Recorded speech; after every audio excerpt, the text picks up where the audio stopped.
Hello and welcome to the Spiked podcast. I'm Fraser Myers, and with me this week we have Spiked columnist Ella Whelan. Hi.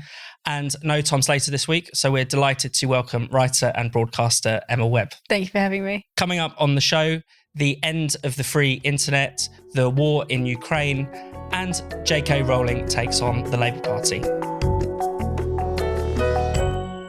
So this week, the UK government unveiled its long-awaited online safety bill. It's a huge piece of legislation covering all kinds of internet activity. The government has tried to pretend that somehow this preserves freedom of speech on the internet, but it's quite clear that things are different. It imposes a duty of care on social media companies to delete harmful but legal content. It creates new offences around certain forms of speech. I mean, Emma, what have you made of this? I think that, kudos, yes, they have tried to, work into this some free speech protections. And I don't think that this is intentional gaslighting or smoke and mirrors by saying that this bill protects free speech. It clearly does not. I think that it poses a serious threat to free speech because what it essentially does is imposes on social media companies a duty to remove content that is regarded as being legal but harmful. Now, they don't actually use the phrase legal but harmful in the current draft of the legislation. It was a phrase that was used in the earlier white paper, but they do have this concept of in the draft bills that were working up to the current piece of legislation that is being proposed, they did include in that this idea of a content that it has a psychologically adverse effect on adults. So parts of this bill are laudable. They're to do with protecting children. They're to do with all sorts of things that are illegal and shouldn't be online. But they're also focusing on things that are legal. So in the current form of the legislation, it doesn't, as I say, it doesn't mention those terms exactly, but what it does is it gives the minister the power by statutory instrument to define what is harmful for adults online. Yeah. And so what was really interesting and I found deeply disturbing was in the DCMS press release about so this Department for Culture, Media and Sport. Yeah, in their press release about this legislation, in one paragraph they say that this legislation will bolster free speech because it won't allow social media companies to take down content that is legal. But then 2 paragraphs later, it says that it will require of them to remove material that is legal but harmful. Yeah. So it uses that phrase again, legal but harmful. And what this is essentially is offensive speech. This will be things like saying that trans women aren't women. And so actually in reality, this is giving a financial incentive to social media companies to remove that because the fines will be huge if they don't. But its nods to free speech don't have that same robust financial incentive. So they just require them to have regard for free speech. But it's definitely weighted in favour of censorship. Yeah, there seems to be 2 elements of gaslighting going on here. One is that it's protecting free speech. The grounds for this, as you say, being that the harms that should be taken down should be defined by the government rather than the social media companies. I mean, you can see a kind of democratic argument around that. But the other thing is that it's presented as going after the tech companies, going after these big, bad, reigning in the wild west of the tech universe, going after Mark Zuckerberg, all these people we kind of hate. But really, I mean, it's us, isn't it? We're the ones that are producing this supposedly hateful content. It's the user that's going to get harmed by this. Yeah, I don't think that I'd be so generous to the government in outlining their motives in relation to this. I think what politicians have done have swallowed the argument that the way to enable free speech of some people is to clamp down on the free speech of others. So by stopping all the nasty stuff, you allow all the good stuff to jump up the algorithm or whatever the argument is. And we know that that is a nonsense argument because the whole point of that is that it entails someone or an organization or a body or a company like these tech giants to be the people who make the decision between what's good and what's nasty. And so it's I think also much like moves to introduce free speech protections, as they call it, in relation to higher education or things like that. Anytime the government tries to wade into this and put a kind of label on what it defines as free speech and how it will be protected, it's inevitably going to enable censorship, because what the government understands as reasonable speech or legal speech, I would completely disagree with. I mean, Nadine Dorries, I wouldn't trust her as far as I could throw her with any sense of free speech. She's the stuff that she's come out with in her time as culture secretary is mad, to be honest. She doesn't have a clue of what freedom of speech means. She's using her platform to try and, exactly, you're right, Fraser, this kind of rhetoric of like, we're going to catch you, you bad guys, and sort of very cheap, superficial, anti-Zuckerberg kind of attempt at a kind of populist rhetoric there, when in actual fact, the stuff that she's proposing is really quite frightening. And just on the kids thing, I mean, there are laws in place already in relation to, sexual images of kids or child pornography and all that stuff that no one wants to make any defense of. But some of the ways in which protection of kids in relation to this bill being discussed have real implications. So, for example, people discussing things that, people say are difficult for children to handle, whether it be abortion or horror films or things like self-harm or whatever, nasty stuff. And if you implement the restrictions that this bill is suggesting, age verification or proving your identity or all that kind of stuff, what you're saying is, in order to protect children from some difficult or nasty things online, you're going to limit adults' ability to be anonymous or to use parts of the internet that are very important for example, political activism. It seems to me that the problem is parents or teachers not educating kids or not slapping them on the wrist when they've been on their phones too long or checking their history, rather than a government needing to wade into the private lives of parents and their kids. So I can't find anything to celebrate in this bill. I think, as Spiked has long said, any attempt to legislate around free speech more often than not ends up in censorship rather than benefits. Yeah, I mean, the government says the UK is going to be the safest place in the world to go online. For me, that sounds like you're talking about China or North Korea or something like that. I mean, am I being alarmist there? No, there thought? was an internet study centre, I can't remember what its name was, that put out with a report that I think was eventually withdrawn, where they essentially said that the safest place in the world to be online was North Korea because they don't have internet. And you're not going to be confronted with any harmful or abusive messages. What's not to like? It's an interesting way that they're choosing to spin this, that it's this kind of patriotic thing, that the internet was invented in Britain and we're introducing the first ever laws to make the online sort of frontier, because it's portrayed as being this kind of Wild West where all of these ideas can be freely shared, and that's something that needs to be restricted in some way. But like you were saying, that you wouldn't trust Nadine Dorries as far as you can throw her. She's made comments in the past about censoring comedians, for example. Yeah. And she may be the minister now, but we don't know who's going to be in that position at some point in the future. And is that really the sort of power that we want to be giving to someone in that position, to be able to define what they believe is harmful for adults to see? And given the sort of climate that we live in and the sorts of things that people find offensive, that people would say would be psychologically adverse for an adult to experience, it's part of this overall infantilization of the adult population that we've seen in many ways for many years, over the last couple of years especially.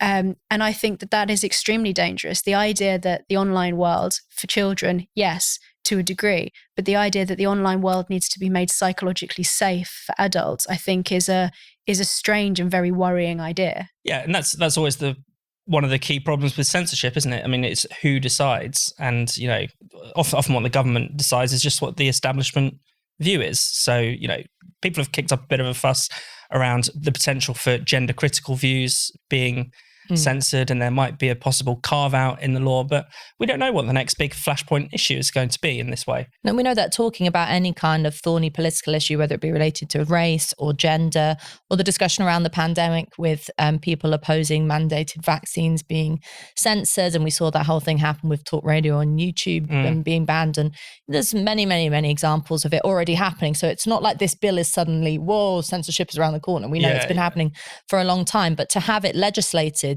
in this way is, I think, is a real significant step.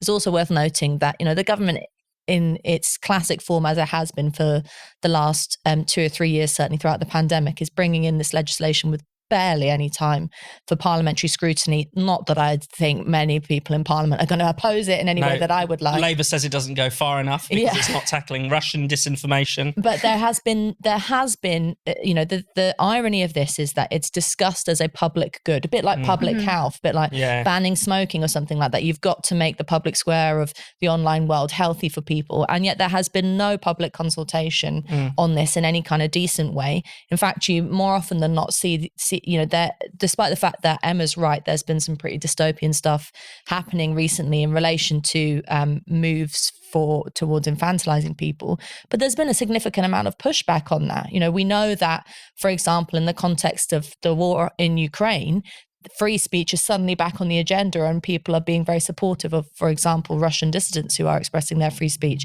Yeah. And indeed, throughout the pandemic, the need to be able to talk to stuff became very real for people, because once you had no actual public square that you could go out into, you remember the power of the internet, the exciting thing about it, which is that it did become the public square for people. So the government is acting, I think, in bad faith. And it's also showing that it's completely out of touch with the general sentiment of wanting to have at least a discussion about free speech and perhaps its limits, or as we would argue, its limitlessness in order for a democratic society. Emma, it's not exactly the case that the web is a Wild West. I mean, people are being arrested all the time for saying things online, right? Particularly with NCHIs, the non-crime hate incidents, that people like Harry Miller had been called up by the police for things they'd tweeted or retweeted. People get in trouble for things they do online all the time. They have content removed and things like that. But I also think that it's a very strange and backward understanding, or I should say, not an obvious understanding of what safety means when it comes to the adult population. Because is it really safer online for people to be limited in the sorts of ideas they can access, the sorts of opinions, and having access to a diversity of viewpoints? Because in my view, and I think this is a very philosophically grounded position, free speech is a cornerstone of a resilient society. This is a point that J.S. Mill made, that one of the ways in which society becomes strong is by the ability to weigh up certain ideas, discuss ideas, and with your own ideas, to throw out those ideas that when tested turn out to be trash. And if we can't have those sorts of discussions in person, yes, but if, as we see with the online safety bill, they're essentially saying that things that you would be able to say in real life, that would be legal for you to say, you won't be able to say online because they'll be regarded as being legal but harmful. And if we're doing that, and as you say, the public space, the public square has become something that is very much in the online world. If we're going to reduce the viewpoint diversity on that platform, does that really make society safer? Is that really a safer place for the adult population if they're only able to access the views that someone somewhere says they're allowed to access? Free speech isn't the only thing that needs defending online. Privacy is also a major issue. For instance, did you know that your internet service provider can see every single website you visit, and they can sell that data to big tech? But there is a solution. It's called ExpressVPN, and I can't recommend it enough. ExpressVPN keeps your private data safe. It creates a secure encrypted tunnel between your device and the internet, so your online activity can't be seen by anyone. It'd take a hacker with a supercomputer more than 1 billion years to get past ExpressVPN's encryption. That might sound complicated, but it's actually very easy to use. You just fire up the app and click one button to get protected. Plus, it works on all devices: phones, laptops, tablets, TVs, and more, so you can stay secure wherever you are. What could be easier? And that's not all. With ExpressVPN, I can also access tons of incredible content, like TV shows and films from other countries that would otherwise be blocked. For instance, I can access the content on any country's version of Netflix, and that means I can watch thousands of films and TV shows that aren't normally available. So, secure your online data today by visiting expressvpn.com/spiked. That's expressvpn.com/spiked, and you can get an extra 3 months for free. expressvpn.com/spiked.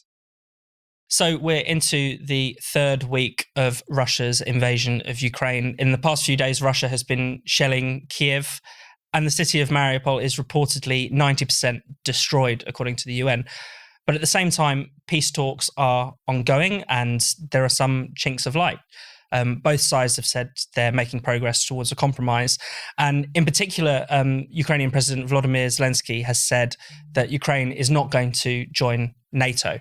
Now, we know this has been a very sore point for Russia in particular. Ella, do you want to talk a little bit about this? Yeah, so it's one of those situations which I think everyone knew was definitely a possibility. It's important to say that by no means is Russia dragging Ukraine kicking and screaming to the peace talk table. It's been significant that Russian military victories have not been as many as they wanted and as many as maybe some people expected, and that Ukrainian fighters from people who picked up a Kalashnikov and got 3 days training to proper military forces have withheld Russian attacks to a valiant degree and should be commended, and solidarity to everyone fighting for sovereignty in Ukraine.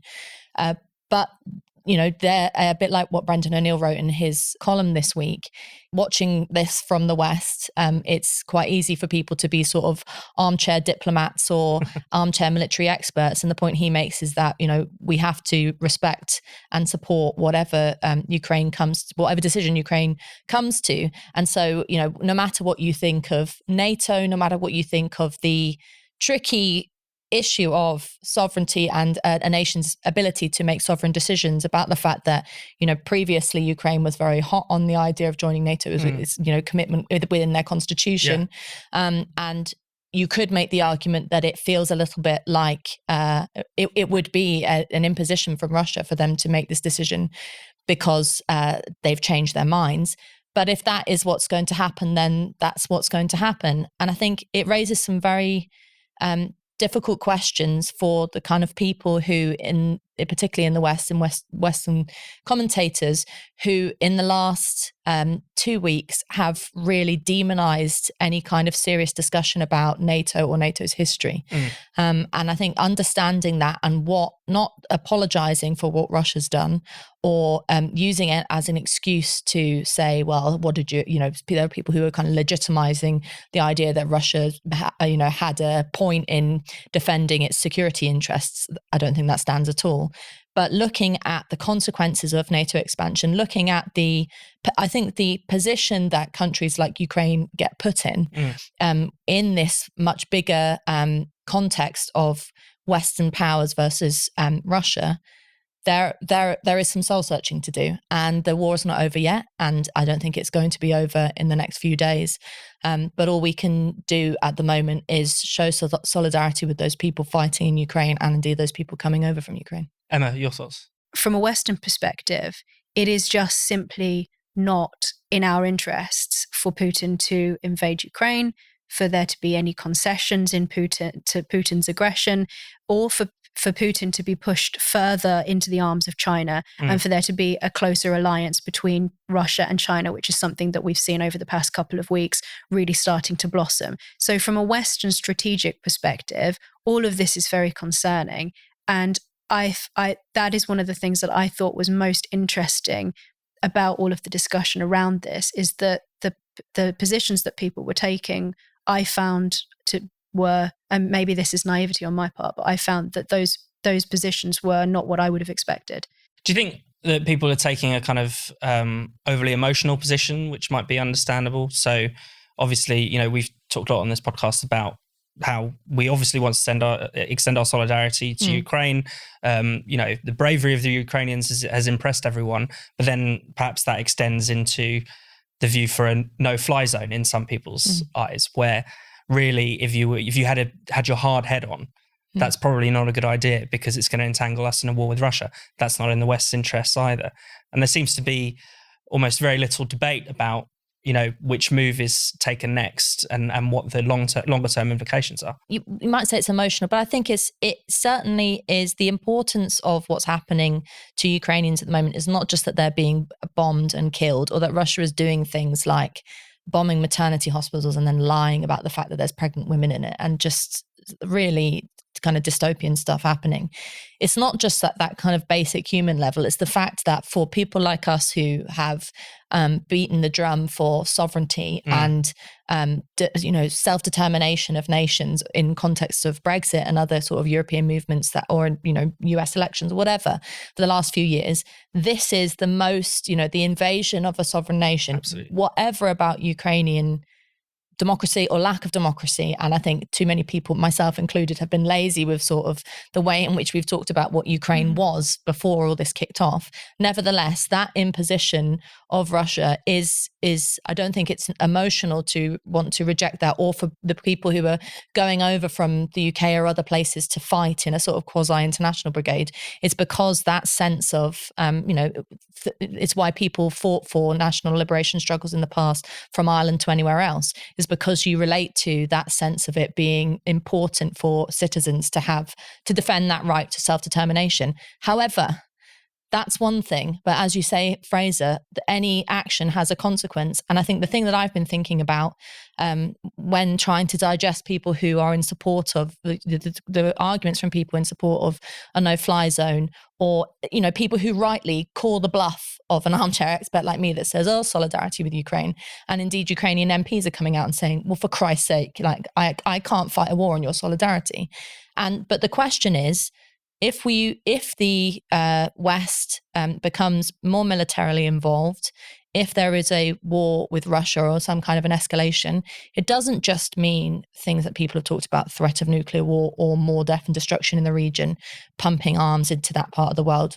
It's not just that. It's also about the political consequences in the next 10 and 20 years of solidifying support for NATO, of reifying international institutions, of giving power and authority to a British government who, wouldn't know democracy if it kicked them in the backside. I mean, and that's not a small point. Yeah. That's not and you can argue that I'm just sort of engaging in whataboutery, but I think it's important that politicians in America and in the UK and across Europe who have denigrated the idea of sovereignty and do not believe it in the last 6 years should now come out, and we should now trust them with fighting that fight. I find I'm not able to make that leap yet, and maybe things will change. But I think that people who are opposing no-fly zones or further military action like myself are not just being pacifist, are not just being flippant. It's actually about a serious look at what are the long-term consequences of this. Let's talk a bit about what's going on internally within Russia, because there's obviously, there's a tendency when we have big geopolitical conflicts to talk about Russia as a monolith, Putin being the embodiment of Russia, when actually we've seen a lot of dissent against this war, a lot of brave people standing up, saying that this is not in their name. Perhaps the clearest example of this came from Marina Ovsyannikova, who essentially interrupted a live broadcast of the Channel 1 news program, the most watched news program in Russia, to hold up a sign saying no war, demanding an end to the war in Ukraine. And of course, she was detained for 14 hours. She went to court. For now, it seems like she's got off with a fine, but who knows in these circumstances. I mean, Emma, what have you made of these kinds of acts of defiance? Because she's not alone, even if that's it's incredibly brave. And we saw also on one of the mainstream news channels, I believe it is in Russia, that they had a discussion that was fairly critical of Putin's, I was going to say Putin's policies, which we'll just say Putin's invasion of Ukraine. Yeah. I think it's incredibly brave of them in what really is a very stifling context to be brave enough, knowing the risks. They must have known the risks of doing that. I don't think it's possible to really know the extent of dissent within Russia because we have no way of accessing that or measuring it. It's not possible to take a poll of the Russian people. It may be that there is more resistance against it in more urban circles, perhaps. I don't know. That's just a sort of blind guesswork that, Russia is not the Russia of the past. These are people who have had access to, we were talking about the internet earlier, access to the global world of ideas. They know what's going on in the world, and they've been able to make their own, form their own views of these things. And I think perhaps perhaps Putin didn't contend with the possibility that his own population would be, I'm sure he would regard it as unpatriotic, and I'm sure that they would probably disagree with that. But I don't think this is necessarily, I know some people have been very optimistic and said that perhaps this will mean that Putin will be overthrown and there will be a new regime in Russia. I'm not that optimistic, but I do think that these people are incredibly brave, and it's very laudable that they have done this. But Putin will probably just continue to crack down on people who dissent. Yeah, in the past few weeks, obviously, there's a law that can potentially put people in jail for 15 years for spreading what they call fake information about the war, which is what we would regard as the truth about the war. You can't even call it a war. That's considered, verboten, or you can't call it an invasion. Around 15,000 demonstrators have been arrested. Many more will have demonstrated and not been arrested. We've seen people holding up blank sheets of paper and getting arrested. We've seen people holding up sheets of paper that just say literally 2 words, getting arrested. This is really quite something, isn't it? It's also a sign of a state that is in panic. It's because and this point has been made before by many people, that you don't go around arresting citizens who are quite literally saying nothing. As that clip of that woman, was quite a remarkable clip of the woman holding up the sign 2 words, shows. It's that there is the Kremlin knows that it is facing a domestic battle among dissidents. I mean, I've seen lots of people being very down on the prospect of the level of dissent in Russia, and it's not understandable, but it's to be expected that the kind of Russophobia that goes on in the West has leaked into people thinking that everyone is in support of Putin, or that, even worse, that kind of Russians are these kind of like myopic, can't think about any, they just watch the news and suck it up, and that's the way they think. But if you look, I'm reading Quiet Flows the Don at the moment by Sholokhov, which is, I made a joke to someone the other day, it's a bit like buying chicken Kievs or something. You're hiding it on the tube because you're reading a Russian, and that everyone you think people are looking at you.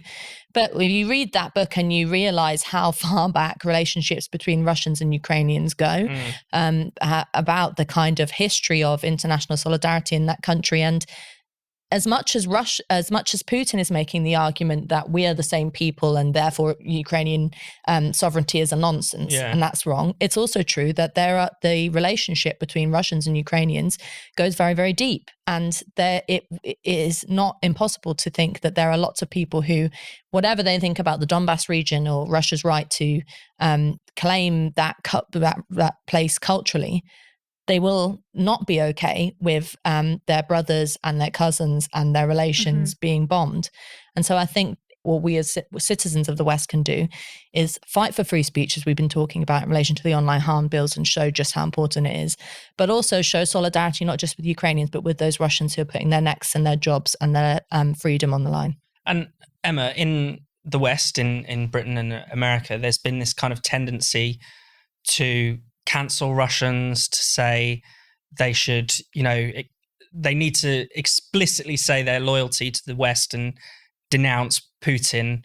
Otherwise, they can't play at Wimbledon. Otherwise, they shouldn't be allowed to play classical music. What have you made of that as well? Because I think it's not great. On a more basic level of analysis, I just think it's pure Philistinism. I think that the idea that the Cardiff Philharmonic should cancel a performance of Tchaikovsky, or that we shouldn't be teaching Dostoevsky, or that somehow we should be less familiar with Russian culture and Russian history, surely the opposite of that would be true anyway.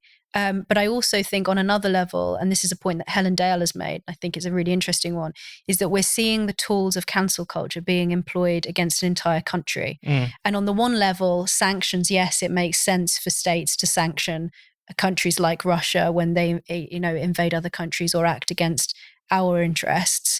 But on another level, to allow that to bleed into the way that we treat the culture of that country, a kind of cultural boycott in the same way that we saw during the apartheid against South Africa. For me, that seems to be, completely Philistine way of thinking. And I actually think that, going back to what we were discussing before about the importance of being exposed to different ideas, surely understanding Russian culture and understanding Russian literature and history is something that will be very important going forward, given Russia's importance on the world stage. Whether that is shrinking or growing, who knows? I'd like to say the same, also for China. I would be very against a cultural boycott of anything Chinese. Not that anybody really is familiar with Chinese literature or anything, but surely being more familiar with these countries would be a benefit to us. And finally, let's talk about Harry Potter author JK Rowling, who has slammed Keir Starmer and the Labour Party for failing to stand up for women's rights. Keir Starmer essentially said that trans women are women, and two Labour front benchers last week also struggled to even define the word woman. Ella, what have you made of this? Well, it's actually funny that Keir Starmer is willing to, perhaps it says something about him being a man and the other two MPs that struggled being women, is that he has no qualms in saying trans women are women, which isn't, let's get this straight, isn't some kind of support, expression of support for trans rights at this point. It isn't some kind of nuanced discussion about identity. It's about saying, shut the F up, you gender critical feminists. Yeah. You're wrong. You're bigoted, as he said in relation to the cervix thing. It's wrong. It's evil to kind of talk about. It's wrong to say only women have a say. Yeah. So Keir Starmer is very clear on what position he's taking in that what's now become quite a toxic, gender war. Annalise Dodds, when she was being interviewed on Women's Hour on International Women's Day, was unable to give Emma Barnett a clear definition of what a woman was. She's used legal kind of blustering to avoid it. And Yvette Cooper just laughed when she was asked on Times Radio and said, haha, I don't want to get into that rabbit hole. I don't often like Suzanne Moore's columns, but she did write a good column saying, well, am I a rabbit hole now? I mean, that's what women have become. Now, look, I've said many times before, I'm not someone who's going to wear one of those adult human female t-shirts because I don't think a woman is simply her biology. I think philosophically and politically, it's a very interesting conversation. Different women are different. I'm not a woman. I'm Ella Whelan. And I think that's very important to reject the kind of biological determinism of gender critical feminists. However, 99.999% of the country, when they're asked what is the difference between a man and a woman, will say, will define it in terms of biology, because that's the easiest way in which we differentiate between the sexes. Biological sex is real and all the rest of it. So this is the Labour Party. We've talked about politicians acting in bad faith and gaslighting us. This is the Labour Party essentially playing games with the idea of truth, because it knows very well what most of its constituents think about biological sex. This is just it signalling to a small group of activists who are very intolerant on the trans ideology side of saying, we're, still vote for us because we're still fighting your fight. And for, it's going to turn most women off. It's not even able to convince its own MPs to be able to say that on radio, which is significant enough. They're too cowardly to do so. And, may it be their downfall. Yeah, Emma, that's the kind of question I was going to put to you. I mean, they know what a woman is, don't they? I mean, they're just not being honest with us. I think the fact that, as you say, Annalisa Dodds and Yvette Cooper, and Annalisa Dodds, the Shadow Minister for Equalities, no less, that, the fact that they were clearly running scared from even saying the word woman has become this kind of grotesquely terrifying thing. It goes to show, as you say, firstly, the influence that this minority of extremely loud and powerful activists have had in changing the tide of discussion, so that really when any politician is faced with that question, and it has become a gotcha question, they are running away scared from it. And I think that you're absolutely right that this is going to be, I think it will be the downfall of the Labour Party when it comes to particularly their female constituents, because JK Rowling is absolutely right. There is a large and growing number of women who are becoming aware of what the implications of this are for their rights, for same-sex spaces, and the importance of that. And I think that there will be growing pressure. There has been a serious pushback. And actually, when you look at cancel culture and you look at, for example, the treatment of specific academics like Kathleen Stock and others, people who are getting no platformed, who are really suffering what I would say is bordering on a kind of persecution, that those are women who hold we call them gender critical views, but what we really mean is they hold to biological fact, something that has been agreed up until this point, that simply they believe in biological sex, which is something that is, in scientific terms, a fact. And so we refer to gender critical beliefs as if they are some kind of belief, but really it's so much more than that. And I think that, as you say, the majority of Labour's female constituents, but also the majority of people around the country, probably hold what we would say were gender critical views. And so any party that shows itself incapable of simply saying the word woman or using it in the way that women commonly, that we commonly use the word woman, that they're going to seem increasingly absurd and detached from the majority of people around the country. And Ella, I mean, it is always the word woman that causes this, people to get into a flap. It's always the word woman that is replaced with menstruators and chest feeders and all these kinds of strange and alien gender neutral terms. And it seems to be women who get it in the neck for speaking out about this. I mean, JK Rowling, probably the most reasonable, liberal, calm, polite people on planet Earth, is held up to be this vicious transphobic witch. She was a lovey until quite recently. Exactly. What is going Insufferable on? until I had to start defending her. But she's quite boring. But you're right. And exacerbated by the fact that we know that in terms of the numbers of what's going on, particularly with young people in relation to those who want to transition, it's the proportion of girls who want to transition to become boys far outweighs the other, the flip side. And yet the discussion mainly centers around men who want to transition to become women, or this whole mantra of trans women are women. You never really hear people say trans men are men, or if they kind of remember that they have to do it as like a tick and they say it afterwards. But I think that tells you something, because there are lots of things about biological fact that sociologically or politically we subvert. So, the best time for a woman to have a baby is when she's not a woman, it's when she's a girl at 15 and 16 biologically. But socially and politically, we've decided that that's not the best way to raise young people. And so then we have normalized having babies at 30 plus. And that's a way of us subverting biological fact. I mean, I don't think any of us have a problem with people identifying as different genders, because we know that, variety is the spice of life, and our commitment to freedom expands to anyone wanting to call themselves and dress however they want and blah, blah, blah, all the rest of it.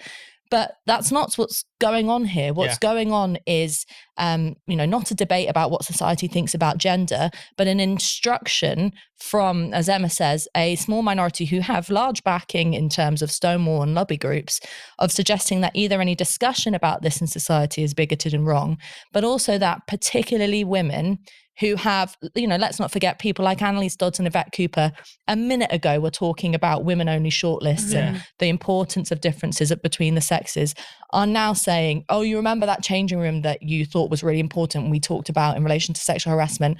Sorry, just, it's not going to be single sex anymore. And if you say anything about it, you'll either be locked up or, positioned as a witch. And so that is, I don't go as far as saying it's misogynistic, because I think that's a very heavy word to use, but I think women are having to bear the brunt of a lot of this. And I think that tells you something about the narrow understanding of both gender and biological sex, and this whole mess that's going on from the trans activist side, because this isn't just about being who you want to be. No one's stopping you from doing it. This is about trying to delegitimize a particular point of view that, as Emma says, has been in place for a very long time. Lots of views have been in place for a very long time I would want to get rid of, but this one seems a little bit mad.